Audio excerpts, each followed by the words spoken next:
what you have to do in the exam, exam timing, and exam technique tips to avoid throwing away marks that require little or no economic knowledge. It's worth listening to as you begin your final preparation for the economics exam in 2025. Let's start with what's required of you and how to allocate your time. In the short response section, there will be 10 questions. 7 will have 2 parts and 3 will have 3 parts. In these latter 3, you can do either part B or C. You do 8 of these short questions. Don't do any more unless you have time at the very end of the exam. In the extended response, or long questions, there'll be 6 questions. You have to do 4. My advice is stick to 4. Don't be tempted to take a machine gun approach and squeeze in as many as you can. Be a sniper and carefully pick your best 4 and take your time to do them to the best of your ability. Time is tight, so it's important you spend as much time as possible on what's required rather than rush through and do more than's needed. That brings us on to timing. The start of any exam is a bit of a red mist moment. You're coiled and ready to strike, and that can lead to poor choices. Don't be the student who makes poor question choices.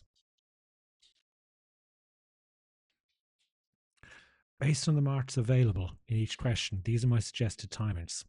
They're very precise, but you can add a minute here or a minute there, but not much more, or you'll run out of time.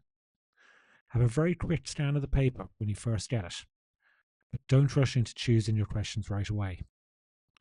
Then concentrate on the short answer section and take 2 or 3 minutes to pick your questions. Calculations and market diagrams are good choices if they suit you. You have 4 minutes per question. Some will take you less, some will take you more. But when it comes to 8 minutes past 10, no later than 10 past 10, you should move on. By now, your nerves will have settled, and hopefully you'll be feeling confident. Now take 5 or 6 minutes to carefully choose your long questions. Make sure you look at each part. You don't want to look at the start of a question. You don't want to do the start of a question, only to find that by the time you get to part C, there's something you're really not sure of, and it's too late to start another question that actually suits you better. You have 25 minutes per long question. You should be finished up, if you stick to my advice, by 11:55, leaving you 5 minutes or so to quickly scan through your answers and hopefully spot any little omissions or errors. Things like missing labels on diagrams, no units on a calculation question. Don't leave the exam early. Even if you think you're finished, spend the time checking. There's absolutely nothing more you can add. Make sure everything is as good as it possibly can be. You've spent 2 years getting to this point. Don't waste a minute of it. It's very easy to stick with what you're comfortable with, re-revising the topics you like or that you know well, and staying away from areas that pose you difficulty. You already know lots about the topics you're good at. Spending hours re-revising them will add very little utility or value. Think diminishing returns.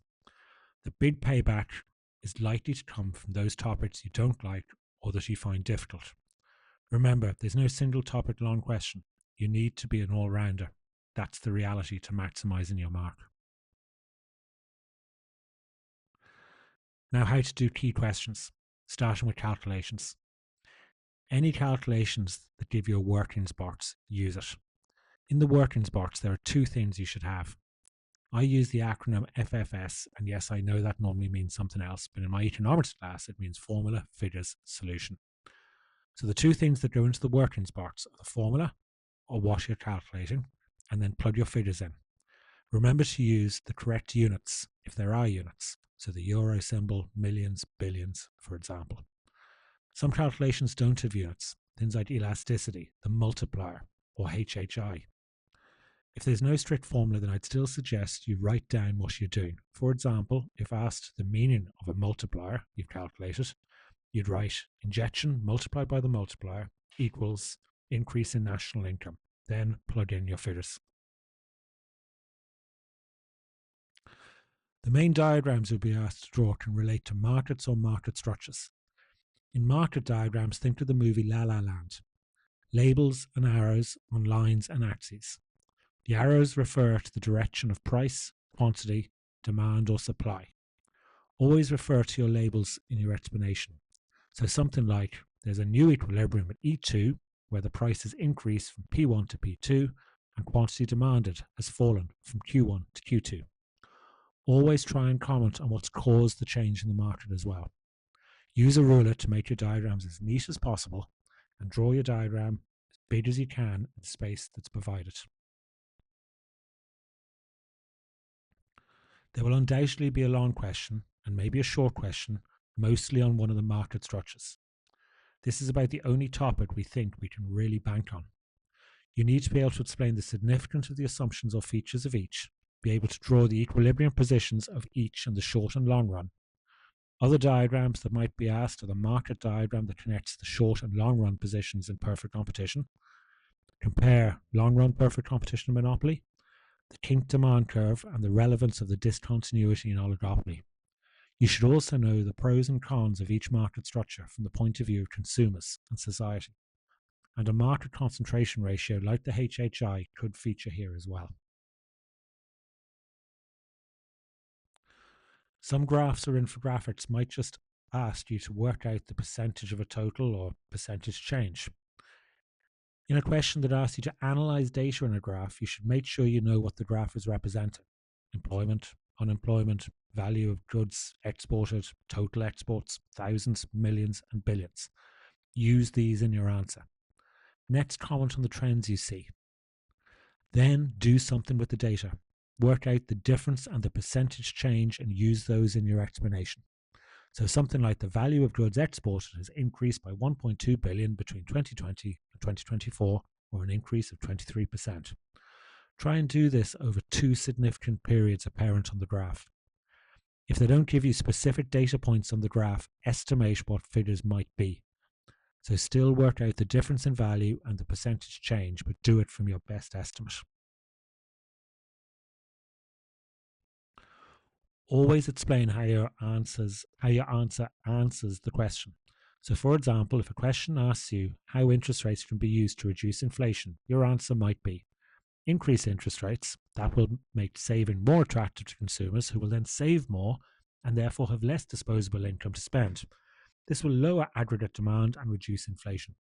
So you made your point, treat it as a heading, you've explained the action this will cause, and then you've returned to show how this point and action will answer the question asked.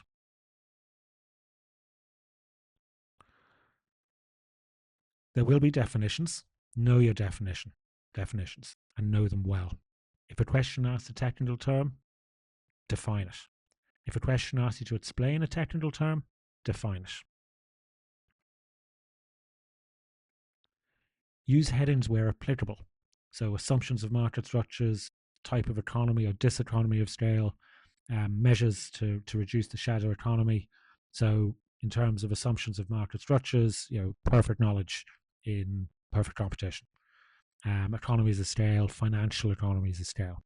Use a descriptive action where possible, and then return to how what you've said answers the question.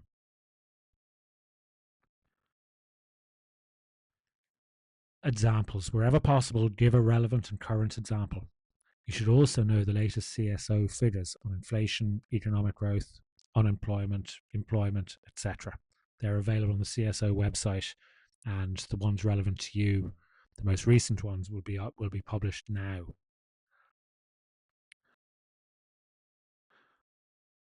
Read the questions carefully. Know what you're being asked to do. Okay? So if you're being asked to give a relevant example based on a context in a question, then do that. Don't mix the X and Y questions or plurals, i.e. reasons.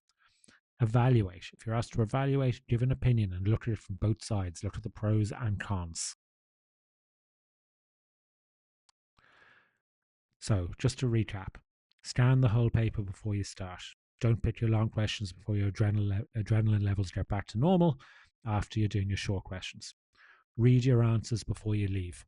Don't write outside the answer boxes. Use a black or a blue pen.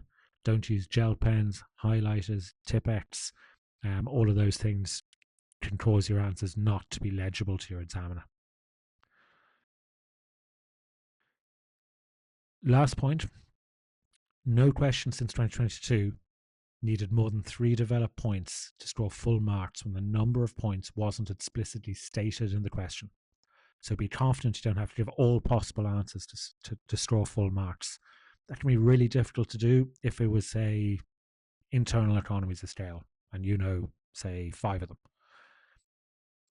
You won't get any extra marks for giving all 5 if the marking scheme is only looking for 3.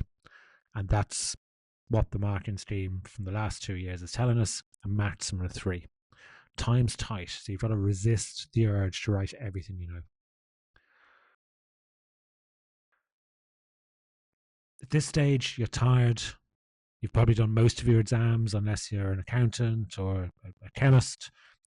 Physics is still to come, classical studies is still to come, but you've probably got a little bit of time on your hands now.